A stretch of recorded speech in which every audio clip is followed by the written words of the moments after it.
Hi everyone! Tara, samahan niyo ako sa aking field study part 4. Actually, last October ba to eh. Ngayon ko lang ulit na-upload yung ibang video. So, ito pala yung aming ginagawa nung Boy Scout days. Alam niyo ba, tuwang-tuwa pala ako sa mga student namin kasi napakagaling talaga nila. Talagang hindi talaga sila sumusuko kahit anong mga task na ibinibigay sa kanila.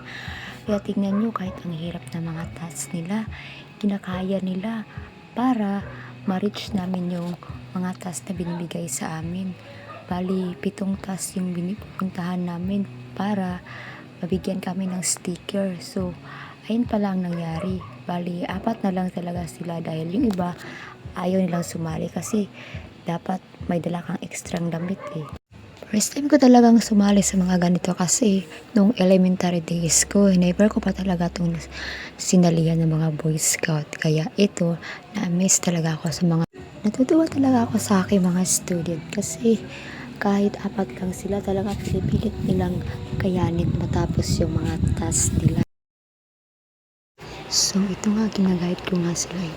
Parang ako talaga yung kinakabahan sa mga ginagawa ng mga student ko. Kasi parang feeling ko ang hirap ng kanilang mga pinagdaanan dyan. Okay lang ginaguide ko sila. Nakakatuwa talaga yung student ko kahit siya na lang mag-isa ang sumali sa section namin. Talagang lakas ng loob na talagang sumali sa ganitong task. Talagang tinapos